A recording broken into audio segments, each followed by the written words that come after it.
Hi, and thank you for watching. Have you ever shopped in your sleep? That is like my favorite thing to do because I think that Sleep Francesca has the best taste, and I did that. I just want to say, like, I really hope that you are doing very well. I think everything that's going on in the world and the news right now is going to go down in history. I cope with negativity and anxiety best with escapism, and in case you are too, let's just talk about something nice and light like makeup. I live in Washington State, and when it comes to masks and all that, there is a light at the end of the tunnel. Next month we are able to remove our masks. Just hearing that news made me so excited about makeup again. How am I going to sort this out? Let's just get started like this. I want single eyeshadows again. I'm doing away with palettes because they're always so messy. This is a palette that I used to use before, and every color just kind of blended together. I don't like the mess. So I'm just gonna do eyeshadow pots again. This is MAC Omega, and this is just like a really light transition shade just to buff colors out. This is my favorite step of makeup. If you've watched tutorials of mine or Jaclyn Hill's, who I've learned a lot of makeup from, you'll learn the importance of transition shades. If I were to do any makeup look, I would have to have a transition shade, even if that's the only thing I have. It just creates this really seamless blend on your eye, no matter what color you're doing, if any, but also it adds depth to the crease, which I think is so beautiful. And this was a really great color. It leans a little bit cool, but that's okay because you can layer anything on top. If you wanted to really warm a look up, I would still apply this as a transition and then just go in with your warm colors. It's a powdery formula like that, which is totally fine with me. Just tap off the excess and go to town. It's great on the eye. It wouldn't be nice in a palette, so pot it is. So then on my lids today, it's called Greystone. So this is another MAC matte eyeshadow, and it's like a really cool tone gray. It blended so nicely on the lid. I was so surprised. I used a MAC 242, and the way that this just so easily packed on my eye and didn't even have any fallout, I was very impressed, because usually like I take a lot of time to build the color if I'm doing a dark smoky eye, but this packed on so nicely, blended so nicely. This is a great color, and it's really giving me Bombshell Playmate vibes. By the way, if you like makeup trends or anything like that, I think that the Bombshell makeup trend is coming back because there's like a Pamela Anderson show on Hulu. Is it on Hulu? I don't know. I've never watched it because I heard that she's not excited about it, so I felt bad. If you can dip into an eyeshadow and swatch it and it marks really well, I actually don't like those kind of colors because I like something that's really blendy and buildable. See that? Like, that's what I like in a color. I don't want something to swatch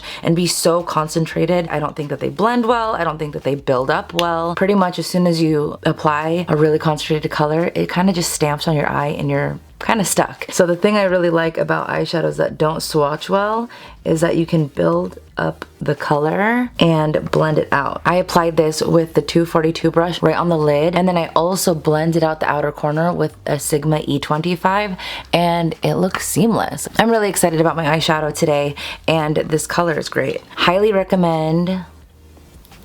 I want to use this all the time. Another color I purchased, I didn't use this today, it's another matte, and this is Cozy Gray. It's just a light color, not super necessary for your collection, but this is a good shade to blend out the transition. Sometimes I even use my E40 from Sigma with no additional product and blend everything out, but something like this, if you have a color that didn't blend very well, I like to dip into colors like this and then just like blend it out. This is another purchase. I've had this before, but when we had masks on, I just was like, $54 for a primer, but I went back to it because I missed it so much. This is the Dior Forever Skin Veil Extreme Wear and Moisturizing Primer, Correction, Protection, Illumination with Sunscreen. This has SPF 20, and this is just such a great moisturizer on your face. Every morning when I wash my face, even on days I don't wear makeup, I love to put this skin veil on. It smells very bougie and amazing, and it goes on really nice. I love having this primer on. I think it makes my foundation go on even more even. And then I stopped tanning, and I watch old videos of myself, and sometimes I think it looks okay, but a lot of times I think I look really orange. So I did away with tanning, and I don't have a bunny tail anymore from the bed. I don't have angel wings anymore. If you go tanning, you know what I'm talking about. You get these like really weird tan lines. So I'm pretty sure this is just just my natural color. So I did repurchase my favorite foundation on the planet, Dior Forever, but this is in the shade 3 Warm Olive as opposed to 4. Sometimes people like super mismatch their foundation to their faces because they want to match their bodies if they do tanning or something like that. My 4 Warm Olive matched just nothing on me. It matched the old me, that was it. Like, it didn't match my face, it didn't even match my body, but I did not care to purchase a new foundation. I had so much of it left over, so I was just mismatched and a mess. But now I match myself, I match my body, I actually match my face pretty much, and it is 3 Warm Olive, so the shade is perfection. The undertone of Dior foundation, if you're olive or warm tone or something like that, highly recommend. This looks like a latte, this looks like Nala from Lion King. I'm just all about it. I'm so excited, and this formula is amazing. I know this is not new for me, but it just excites me. This is an oldie but a goodie. This is Benefit Hoola. I think they've come out with light and dark, but just the regular Benefit Hoola is what I purchased. It was such a staple and I felt like it got disrespected. I think it's always been such a good product, but people strayed from it because there was just so much coming out, like so many launches of different bronzers and all that, that this one kind of was disrespected. So I love this color. It's caramelly and kind of warm. I usually do a cooler tone, but this I think warmed up my face really nicely. I used it with the NARS Ita brush and then blended it out with the Tom Ford 06 brush. This is a really good bronzer. Very underrated, even though everybody had it. I just felt like no one respected it and loved it. I'm all about old school YouTube right now because I feel like that was when it was really honestly, truly just makeup appreciation more than trying to get views, trying to make money for brands and influencers. So I like watching the old stuff, and Jaclyn Hill had a video teaching how to contour with the NARS Ita brush and this, and I can't get it to the level that she can, but I still enjoy watching it. And then I have a new duo. So this Laura Mercier Secret Powder, I've had this before and I had a video on it on my channel. It's like this invisible blurring powder, secret blurring powder for under eyes, and I wanted to try this powder just because it's kind of really sheer and I just want it to be blurred and brightened. This part right here is one of my favorite parts of makeup because I love how brightening this up can make you look more dimensional. It can make you look awake, fresh, pretty, feminine, all that. Where's the box? Oh, I threw it. This is the number 14 Detail Setting Brush, and I think that these are a great match. Just dip this into the secret powder and then I just apply this to the under eye and kind of concentrate it right here because that's where I get kind of dark. I just like to apply this really lightly, just a little bit concentrated on the under eye, almost like the inner corner if you were to do a highlight or something. Should I talk about something if I didn't like it? I purchased the F42 strobing fan from Sigma. The bristles are just like really compact. The bristles I think are too stiff for what I like on my highlight, so I just still use this Sonia Kashuk fan brush from Target. It's duo fiber and I feel like it applies so nicely. The bristles are soft and the hair is long, so it just gives a really nice dispersed highlight. So that's all the new stuff that I purchased, and then I did purchase some refills. This is the Dior Forever Skin Correct Concealer, and this is in 15N. I love this. I use this to prime my eyeshadow. I use this on the under eye, and this color, I know it's really bright. It'll cancel out your dark circles and it'll really brighten your eye and be the most flattering if it's in like a little bit of a pinker undertone. So this is neutral, 1.5, so it's like really, really bright. It just makes me look awake and fresh. Ever since I first purchased this, I fell in love. So it's just a repurchase and I'm just proclaiming my love for you still. Another repurchase, where is it? Where is it? Where is it?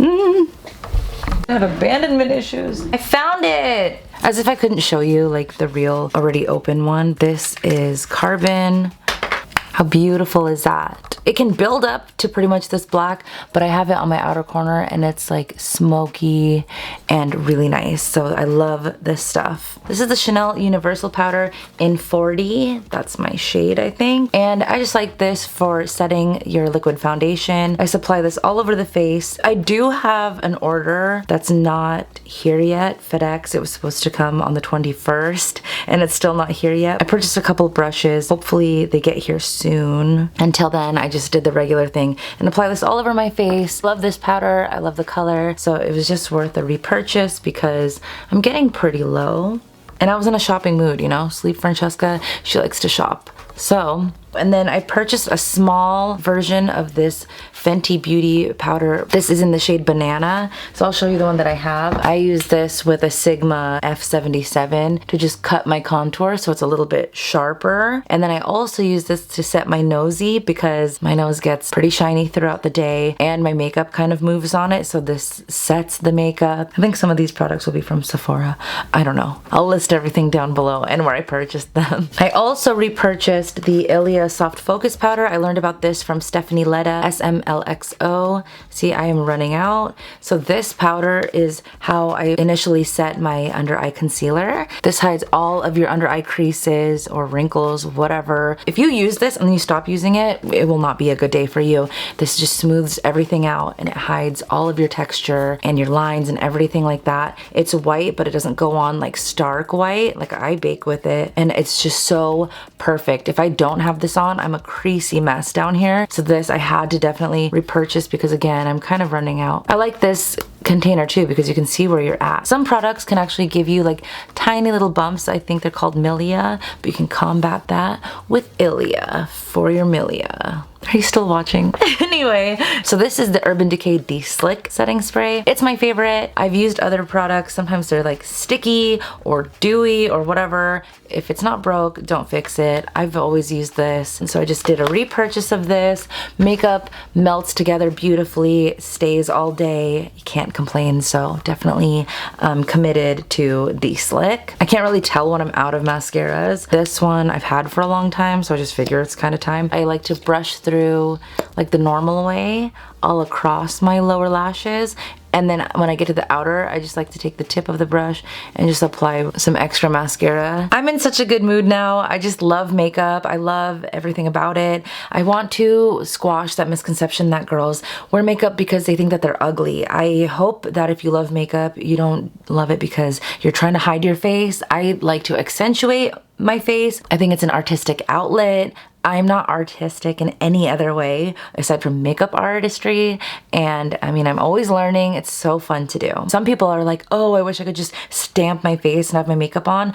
I don't. I love taking the time to blend and create a look. It's just so fun for me. Even on days I'm not leaving my house, like it's just something I really appreciate getting the time to do, and it's like coloring. You're so worth the time that it takes to just sit and focus on yourself and collect yourself and get ready for the day. So yeah, that is everything that I purchased. I'm very excited. I pretty much love everything that I got. I just love makeup shopping. I want to film looks. If you want a tutorial on this look right here, let me know. I'm just going to come up with more fun but neutral looks and I'll share them with you, and I'm really excited. Yeah, I have other makeup tutorials on my channel already and some luxury things as well, so feel free to watch anything you like, and I'll see you in my next video. Thanks for watching.